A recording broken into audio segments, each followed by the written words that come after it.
which is our SMS line. And if you're online, please use the hashtag #OpinionCourt. I want to start by reintroducing my panel. For good measure, I'll begin with John Badi, who is the ODM party chair. He has also been the minority leader in the National Assembly. In the middle is Edward Kisiangani. He's our resident political analyst. And next to him is Senator Aaron Cheriot. And you're all welcome to the program. Thank you. We want to begin by showing you the latest information regarding the NASA coalition's plans with this creation of a People's Assembly. So let's just take a look at the resolutions that were arrived at by governors allied to NASA. Some of the matters that they believe are necessary to be addressed within this sort of committee will be the protection and safeguarding of devolution. Governors have expressed concern about the operations of devolved units and cited frustration with the non-disbursement of funds to the counties. They've pledged to back any efforts, including constitutional amendments, that will shield counties from the hold of the national government. The second thing that this assembly is meant to address is the architecture and the structure of the executive and parliament. Third is exclusivity and discrimination in the allocation or distribution of public resources. Fourth is to review the performance of national security organs and the abuse thereof by the executive. Fifth is the structure and establishment of an independent electoral body. And finally, they envisage that this assembly would work towards the creation of an enabling and conducive environment for economic growth and development to deal with poverty, unemployment, and problems of women and youth. And so, just as a preliminary question, what I'd like to understand from you, Mbadi, is why you believe these issues are better addressed by a People's Assembly that does not appear to have a kind of, legal mandate that would then make its resolutions binding on the executive, as opposed to dealing with the legislative body that is existing.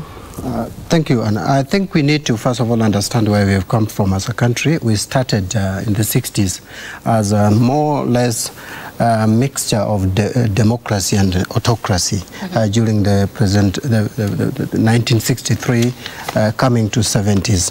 And late in the 70s and early 80s, we more or less moved to totalitarianism. And we graduated to a de facto one-party state, later to a de jure one-party state, with attendant autocratic regime of President Moi at that time. We finally, as a result of resilience and commitment from a good number of Kenyans, gallant sons and daughters of this country, we managed to have Section 2A repealed, ushering in multipartism, which then led to the progress towards the realization of a new constitution, 2010 constitution. We then thought that probably a lot of our problems were fixed with the new constitution. Looking at Article 38 of the constitution, and more particularly 38.2, which talks to holding free, fair, credible elections, regular elections, which would then respect the will of the people. However, we have since realized, and this began late 2016, or just around 2015, 2016, when we realized that the electoral body tasked with the responsibility of managing the electoral process had issues. We therefore went ahead to reform the electoral body through Orengo Kiraitu committee, and we thought probably we were moving towards fixing systemic problems. However, come to August 8th election, we realized that we had not made very good progress. We had individuals in the IEBC who really didn't mind about electoral fraud, people who treated electoral fraud as very normal and wanted us to accept it as part of life. And you could see when we went to the Supreme Court, the outcome of the same. Now, where we are is we are in a situation where the electoral management in this country has left many, many Kenyans hurting and very disparate. And that's why you see this kind of reaction in the streets. But I want to also add two more things, if you allow me.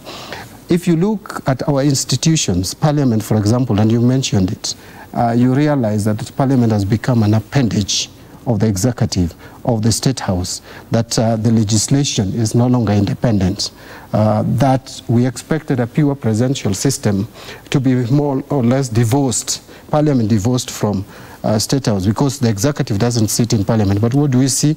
Parliament that is heavily compromised.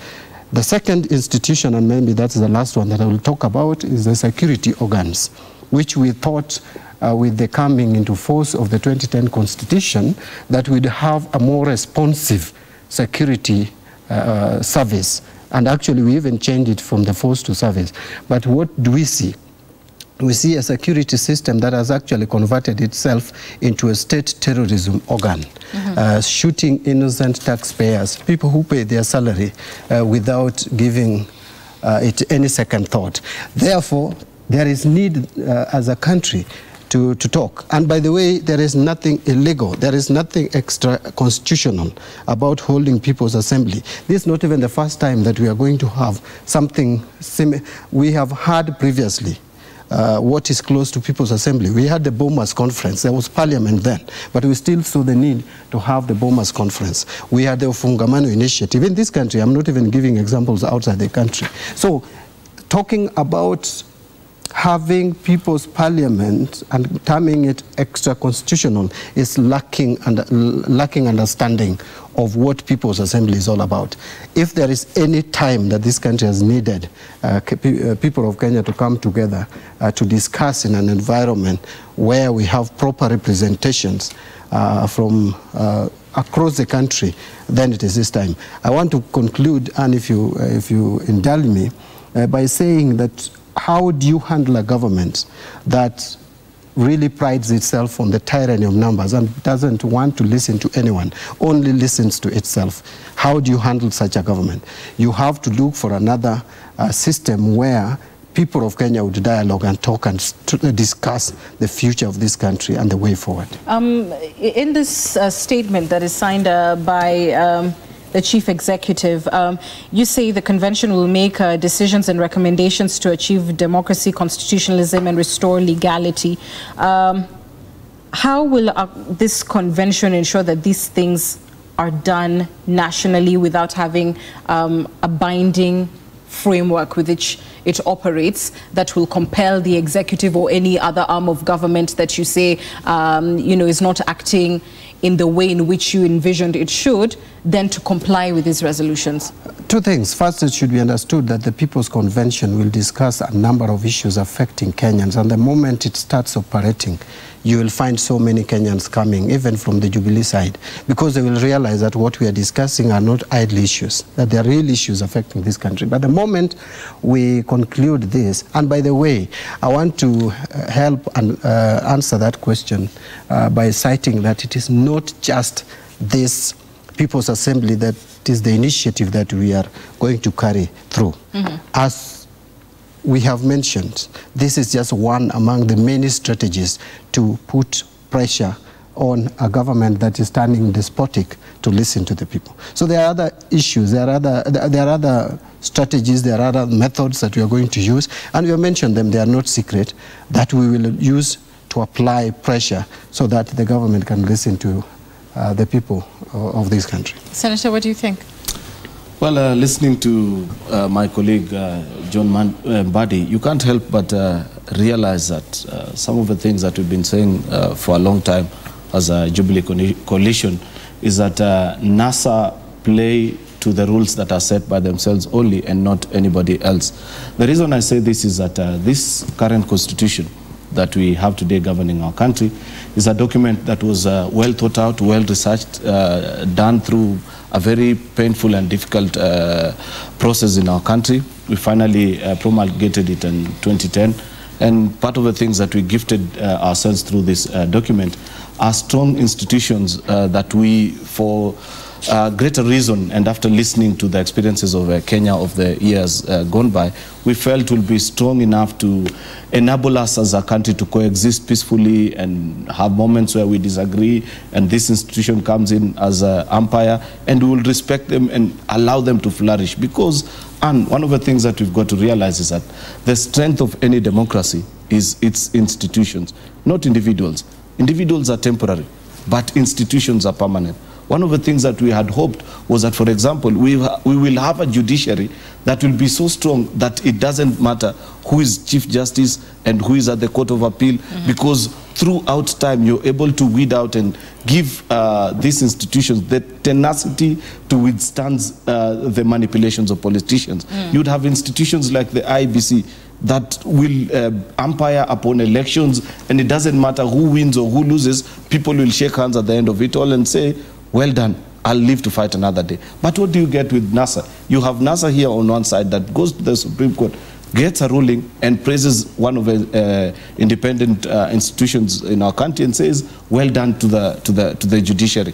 They come before the IBC, and instead of going with clean hands like they went to before the judiciary, they present this document that they call the irreducible minimums. Now, I don't know of any other part of the world where you go before an umpire with demands and not proposals of what you think. You know, IBC is the umpire of this electoral contest that we have in our country. They are supposed to listen to you and say, we didn't believe that this and that was right. Please rectify here and there. But when you go before them and tell them that we shall not accept you to become the referee in this match if you're not doing A, B, C, and D, then that is tantamount to dictating upon what should be an independent institution. And that is where you have problem, because the current problem that you're experiencing in our country is because you have people who do not want to be true democrats, who do not want to be bound by certain rules. You know, the problem that we have with our colleagues is that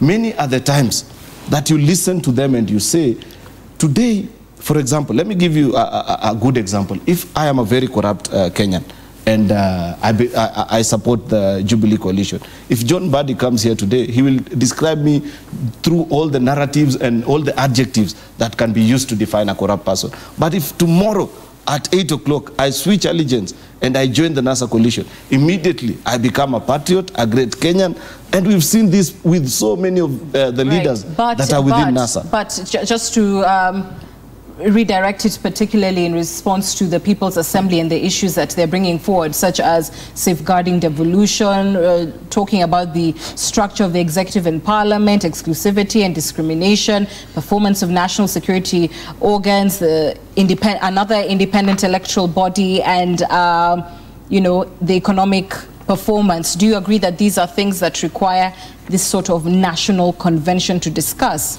Yeah, surely. I wouldn't have any problem with NASA having the People's Convention. This thing happens every other time.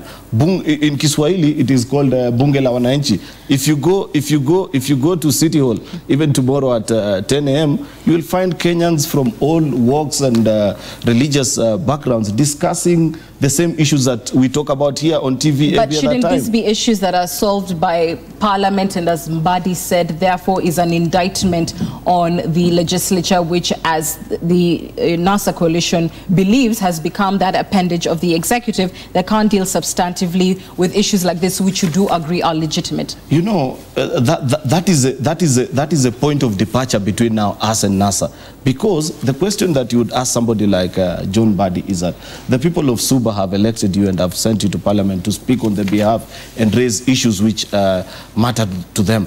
At what point do you relinquish that opportunity that they've given to you and say, let me go and sit at Uhuru Park with fellow people, or maybe in Suba town with fellow Kenyans and the people that elected you, and we discuss issues? Discuss, then what happens? You know, Parliament is the only constitutionally recognized body where you come and make recommendations on how you can improve and make our country better. However, if they feel that that is the only way in which they can air out their views, unfortunately, at the end of all this exercise, when they have spoken by evening, it will still have to come through a negotiated process in Parliament. And I don't think Mbadi is being sincere to us when he says that Parliament has become an appendage of the executive. There are many bills that were sponsored last Parliament by members from then called Coalition, and they made it through the floor of the House, despite the fact that in last Parliament, just as is the case with this Parliament, Jubilee had the majority.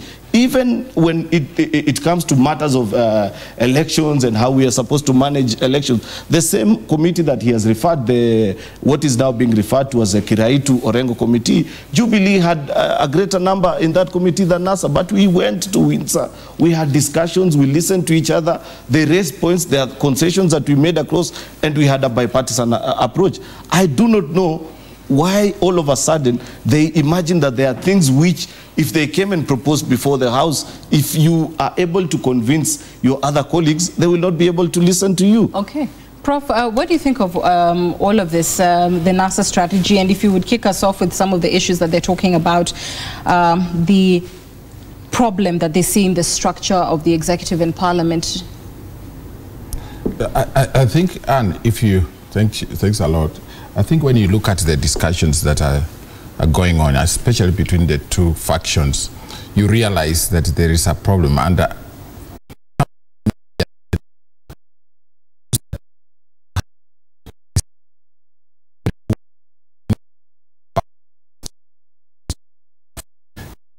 independent electoral. What they don't want to talk about is that it is not even, it's a footnote. It's not the most important thing that NASA is talking about. The most important thing is the other issues, the other 5 issues, namely there are issues with the security, devolution. Those are the big issues, because even when you talk about devolution, you raise the issue of distribution of resources and power, and of course even they talk about security, who controls that, problems of ethnicity. They are all captured in the 5, except the electoral law. So in terms of strategy to convey their message, they used a cover-up and used a footnote as if it was the most important thing. So these issues are critical. I don't care, even if they came from the side of the Jubilee or NASA, they are critical things that we can discuss. There are people, and who have raised this fundamental question as to whether NASA is acting outside the Constitution. And you remember that our senator has said that, look, the Parliament is the only organ that is mandated to do this. If you read Article 1 of the Constitution, Article 1B of our Constitution, the Article 1B says that sovereignty of the people of Kenya, sovereignty lies with the people of Kenya. And when it says sovereignty lies with the people of Kenya, 1C says that in fact this sovereignty can be exercised. The same 1B says this sovereignty can be exercised directly by the people, or it can be exercised through certain organs, which in 1C are named as Parliament, Judiciary, and so on. So I suspect, and this is my interpretation of what Mbadi's team are doing, they have seen that exercising sovereignty through the institutions envisaged in Article 1C is not working. So what they want to do is to exercise that sovereignty directly, as directed by the Constitution. So therefore, you see that whatever they are doing is not out of the Constitution, because what to do is you engage people on issues, they make recommendations, but these recommendations can end up even in the county assemblies, discussed and recommended to the National Assembly to make a statement, to arrange. If it is a referendum, it can be done. Changes in the Constitution are also done in Article 256, 257, and I think that in those articles we also see which of those issues can still be ventilated in Parliament, or they can be done through some process that is accepted through referendum. Well, so in my opinion, Anne, what we are thinking, there are issues that have been raised, and these issues, the way to do it is this. The bigger question that we are facing tonight is whether or not Jubilee, NASA can find it more attractive. Why is NASA finding it more attractive to do direct exercise of sovereignty rather than go through the delegation? And then why is it so attractive for Jubilee to think that, in fact, the only best way to solve our problems is through this delegated authority. Right. So that is the crisis that we are facing. Now, before Jubilee NASA went the direct way, we already had a process which is the indirect one, which is delegated. So what has gone wrong with this delegated authority? That is the question that the two factions should be discussing as these issues are being ventilated. And to talk about what has gone wrong, could have gone wrong with it, is why, Prof, I want you to kick us off with one of the proposals that they have, which is discussing the structure of the executive and parliament, which would have been carrying out that delegated authority. Do you believe that there's something structurally wrong with this institutions? And maybe Mbadi, you can kick us off with what's wrong with the two briefly. No, if I have to pick it up, let me put it this way, that I think there has been systematic assault on the institutions that Senator Cheriot was talking about. The institutions, and I agree with him, the institutions that we have are supposed to be independent, to be strong. But what we see is a systematic assault on this institution, and we'll give examples. We have talked about the IEBC, which has come out divided, and this division within IEBC is not by default. It is designed to be the way it is. Secondly, we have talked about the security, but more importantly, even the commissions which we set up as the fourth organ or the fourth arm of government. Look at the police commission. Kavuludi has become even one of the Jubilee campaigners, and he has been made to be Jubilee campaigners, and is the chairman of the Kenya, the police service. Now, fair enough, but short, I just want you to talk about this first one, the executive. What's the problem in the structure of the executive? And I ask that because we're also seeing proposals from institutions like NCCK, which are talking about widening an executive. Is that, are you envisaging that the executive is too restrictive in form, needs to be expanded? The kind of government that we have is not accountable. Remember, as ODM, and maybe I would say by extension NASA, we actually recommended a pure parliamentary system of government. But what we got, and by the way, what we got as pure presidential system that we have today is a product of Naivasha committee meeting, where the people who actually influenced that decision is now the president and Uhuru Kenyatta and William Ruto. Now, that has brought a problem, because pure presidential system, even in America where it works, the kind of election in America is different from ours. So that is a question that we need to address. But as far as I'm concerned, the issue is not purely on the structure of government. That is the relationship between the executive and parliament. What I see is an executive that is becoming despotic, and an executive that does not know its boundary. This executive has infiltrated parliament through influence, and it has also gone to the extent of attacking other independent institutions like IBC. It even attacked the Ethics and Anti-Corruption Commission. It has attacked the Kenya Police Service Commission. It is even now attacking the judiciary. You remember, immediately after the Supreme Court decision, there has been talk about fixing the judiciary. There has even been what we suspect to be an attempt on the lives of some judges of the Supreme Court, and even to the extent of even attacking other lower courts like the High Court and the decisions that they make. So your solution is clipping its wings and giving more powers to Yes, it is an executive that has gone rogue. It's an executive that needs to be tamed, and that is why the people of Kenya need to now come up. And I agree with what Prof said. The truth is that what we are proposing is not outside the Constitution. If you read the Article 1 of the Constitution as he has put it, it's very clear on the sovereign power.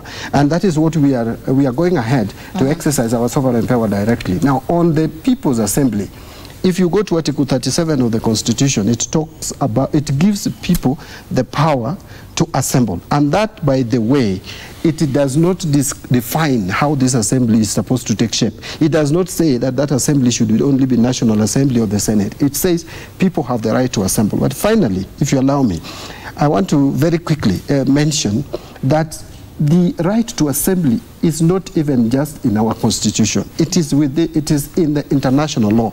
And if there is any right that is recognized internationally, given even a special rapporteur, and that rapporteur happens to be a Kenyan, Kiai, is the right to assemble that the UN has given a special rapporteur. So this is a very important and sacrosanct kind of Bill of Rights. Prof, an executive gone rogue, a return to a parliamentary system, those proposals we heard? I think even on this one, I would also like to blame my brother Buddy on the account that, you see, we have had very many sessions on this forum where I have complained that Parliament, the last Parliament, what you call the devolution Parliament, tried to make laws in an attempt to implement the Constitution. They made very many laws which are unconstitutional. And this is the price we are paying.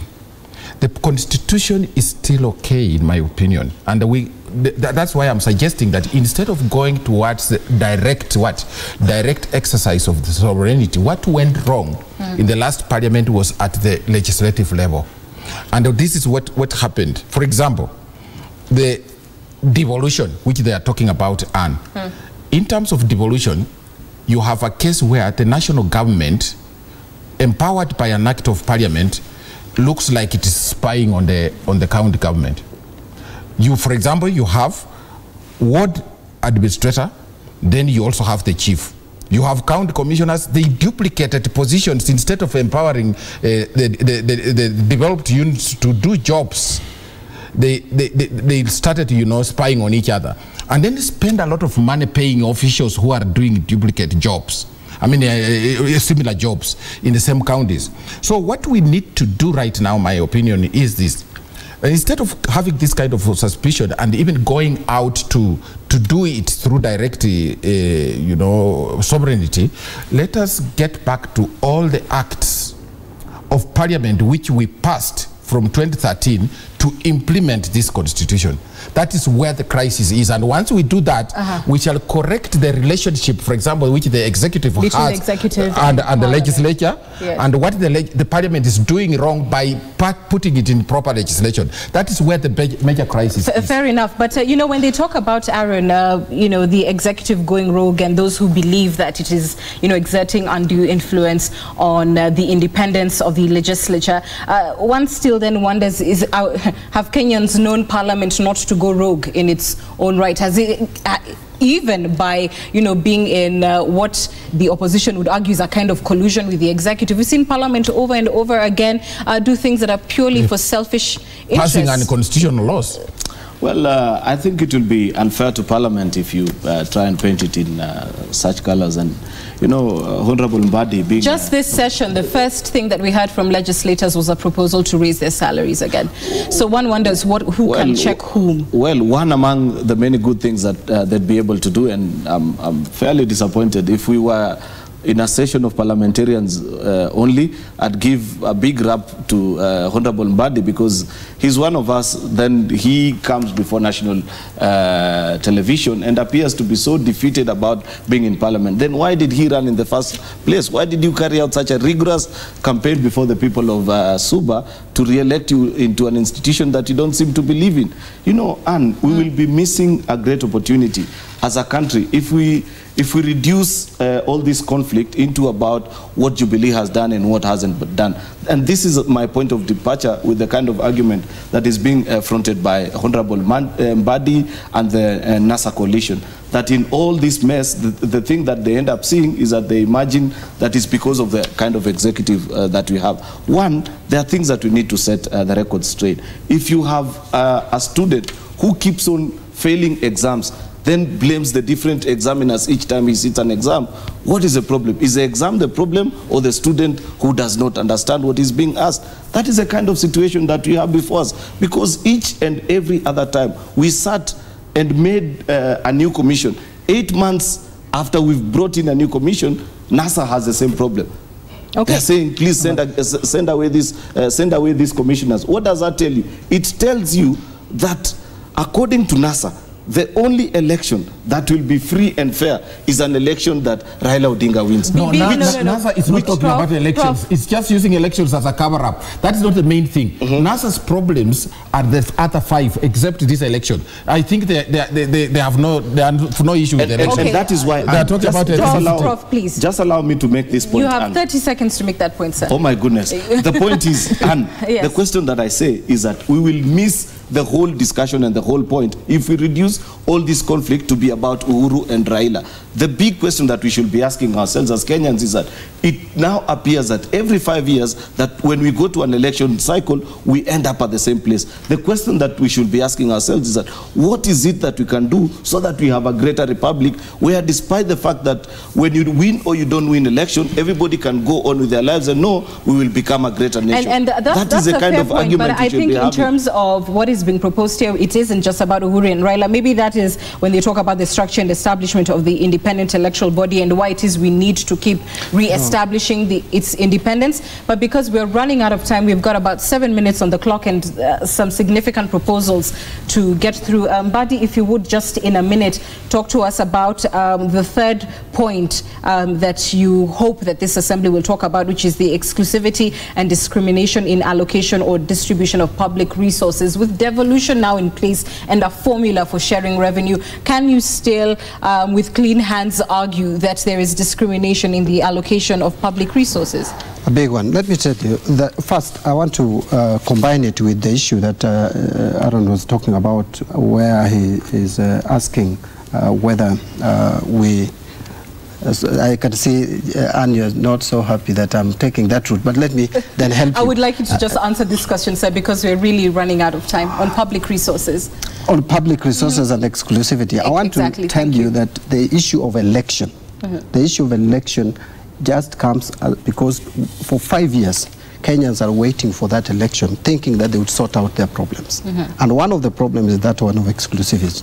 So I want to address it by saying that even though there is devolution, but devolution is stuffed of resources. I know Jubilee has been talking about we are even giving 30%, but 30% of what? Of historical data, of historical figures. What we want is to cost the functions. More than 60% of the functions have gone to the counties, and yet you still have over 70%, 80% of resources still held at the national level. And that resource that is held at the national level, including the loans that is borrowed, and this country is almost getting to its knees because of unchecked borrowing. All that money is not spent prudently. Either it is stolen or it is distributed inequitably, and therefore the people of Kenya are tired. Let me, and allow me to say this because I must say it. I want to ask my brother Cheruiyot from Jubilee to ask himself, why is it that even with the figures, the numbers that Chebukati brought, if we had time I would have talked about those numbers. Look at them. Ask yourself why Central Kenya and Mount Kenya region, over 80% turned out to vote on 26th of October. And a large chunk of Rift Valley, it was over 70% to 80%. If those figures are correct, and ask yourself why the entire Coast Province, no county registered even more than 18%. The entire former Western Province registered from 4% to 8%, with the exception of Bungoma, which went to 17%. The entire Nyanza, there was no voting, apart from the little voting that took place in Kisii, Nyamira, which was again depressed, and the Kuria region. Come to Rift Valley, you find Narok and Kajiado, the turnout was not as the other places. The question, the bottom line is that there are a group of Kenyans who feel that this government does not belong to them, and others feel this is ours, we must protect.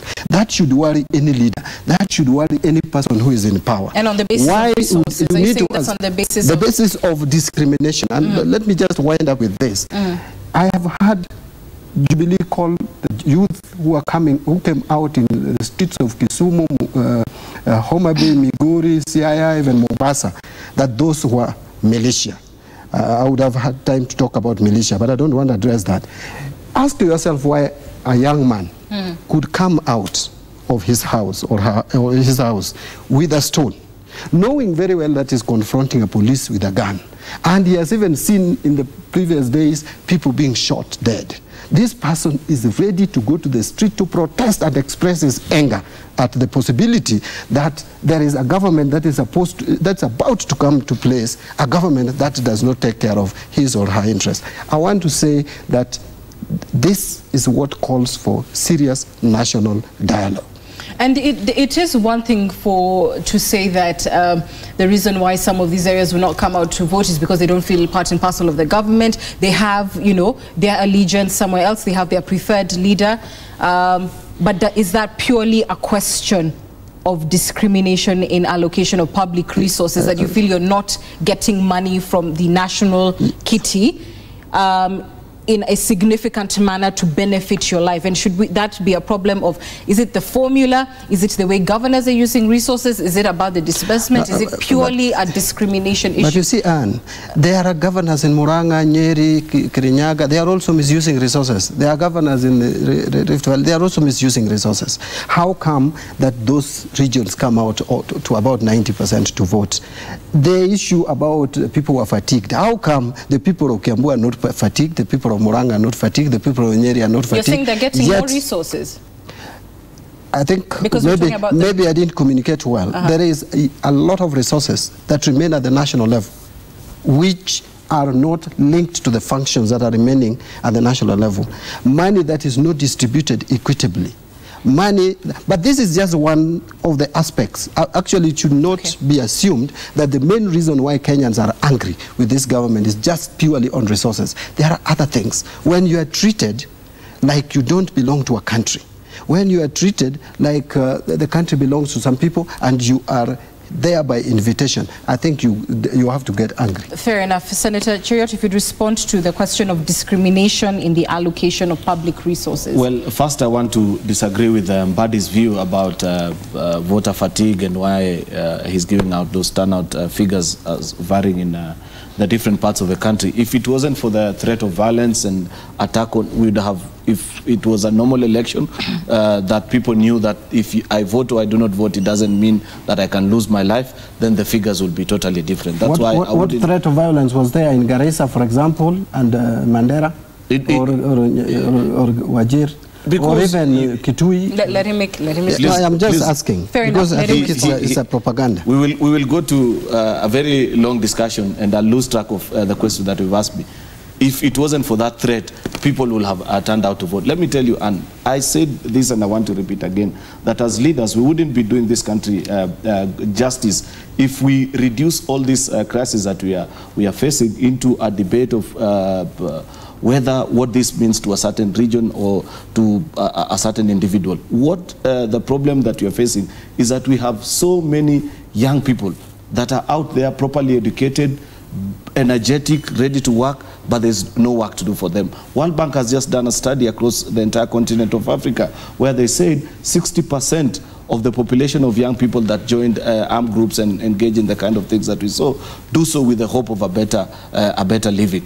I want to propose that I would agree with NASA today if in part of the things that they were proposing is how we can strengthen the issue of devolution and how they can come and partner with us. And the only way, and Mbadi knows this, that the only way we can achieve this is if they can show up in Parliament and we have discussions and deliberations on how we can continue to send more funds to counties that governors can use and perhaps strengthen also the arm of oversight through Senate, so that we have more and more young people that are being put out to productive work. The whole discussion about this region is being favored over the other, that is a thing that was sorted in years gone by when we promulgated this new constitution. So it's completely unfair for the leaders that speak for the NASA coalition to reduce what personally I consider to be an elitist problem and make it appear like a national problem. This particular problem of distribution of the seat of authority, this is a problem that is only here in Nairobi. Otherwise, the young person in Suba, where he comes from, is as much as disenfranchised as the young people of Kericho. What we need to be questioning ourselves is that now that we have done this election, what is it that we can do to make the lives of these young people better, to make the lives of each Kenyan feel that they need, they belong to a certain country? Okay. Otherwise, we'll be missing the opportunity, which only comes. And finally, just to say this: if you do not respect an existing constitution, Do not be deceived that by creating a new one, you will have solved the problem. We'll end up being the same. Okay. The chief campaigners of this constitution that we currently have are the ones who are coming back to us again and saying we need to relook at this document. Fair enough. Prof, you get the last go, and I'd like you to talk a little bit about what you had alluded to earlier, being perhaps the main point behind all these 6 points that the NASA is bringing forward, which is the establishment of an independent electoral body, the structure and establishment of this body. And I wonder, we have done away with commissioners, we have rethought the electoral management in this country, and after every election, it seems that it needs a complete overhaul. What can possibly be done structurally with the electoral management that would give a more credible IEBC? Is the problem the structure of the institution, how we pick commissioners, how it functions, or is the problem politicians? I think how many independent electoral commissions are we going to establish? Actually, Anne, there is no issue there. That is not the issue. The electoral commission just bears the burden of the problems, the other 5 things that the disaffection that result from issues of devolution, what is calling inclusivity versus exclusivity, the issues of ethnicity and public appointments, all these things boil up, and when people reach the election, they think that now the electoral commission will help them to take power so that they can sort out those problems. And when they fail, they blame the electoral commission. So this is collateral damage. I don't think even intelligent people in NASA, and there are very many, they don't believe in this grievance. It is just a cover-up. What they want is to deal with the 5. But having said that, Anne, the 5 are very important things that NASA is raising. They need a national conversation. We have not yet, from 1963, properly negotiated the nationalist discourse. Do we want to create a nation called Kenya, and have we ever created it? Our diversity, which has about 42, 44 communities, are nations in one country. We have a country called Kenya, but we don't have a nation called Kenya. So what we should be having as a national conversation is for both sides of the divide to sit down and say, how do we, through devolution, through public appointments, through distribution of resources, how do we create a nation you call Kenya? And once we do that, it doesn't matter who holds the election. In fact, we can use pieces of paper from some hospital and then use those ones that the doctors write on to prescribe something to vote, and nobody will complain about IEBC. The complaint about IEBC is just the pinnacle of the frustrations people have with these other grievances. So let's face the facts. The facts are that we have major issues about how to constitute a nation you call Kenya, which have not been attended to. We have been playing around with it, and we have never achieved that. Whatever legislation you make, how many laws you make, until we recognize that we have not yet become a nation as Kenya, there is nothing else we are going to achieve, even with this national convention. Final comments, Mbadi, 30 seconds. Yes, 30 seconds. I think, Prof, you are right, but to some extent. But let me say that it is wrong to assume that we are complaining because we didn't win. You see, the Supreme Court made a determination and found that this body mismanaged the election. Even the 26th October, and that is my final remark, the 26th of October, Prof, have you noticed that even the entire international community has not congratulated Uhuru Kenyatta? Actually, apart from Somali, which I think some of us asked them, they have more problems in their country than ours. So apart from Somali, which country has congratulated Uhuru Kenyatta? That means that the whole world knows that this was a sham. There was no election in this country. Oh my goodness. You have 30 seconds to respond. Well, I think because I had earlier made my remarks and said I don't want to reduce this opportunity, because it's clearly Mbadi came here to attack and do nothing about the problems that you're facing. Sure. Because if that is a level of that you want, make peace. What I want to make the two of you. What I am telling you is that we must agree that we have a challenge as a country, but that challenge is not in the line of direction that you're taking. Come to Parliament, use the existing constitutional means, let us speak and see how we can raise a better country. All right. how to construct the Republic of Kenya, a nation you call Kenya. Yes, in a better way. You know that we have not reached there. But not going to public barazas. Otherwise, why did he run for parliament? And there is our time. Senator Aaron Cheriot of the Jubilee Coalition, Edward Kisiangani, our resident political analyst, and John Mbadi, the chair of ODM, talking about these 6 proposals: safeguarding of devolution, the architecture and structure of the executive, exclusivity and discrimination in allocation of public resources, reviewing of the national security organs, the structure and establishment of an independent electoral body, and dealing with economic growth. That's what NASA is proposing to deal with through this so-called People's Assembly. We're out of time. Thanks for watching tonight. I'm Ann Kiguta. Good night.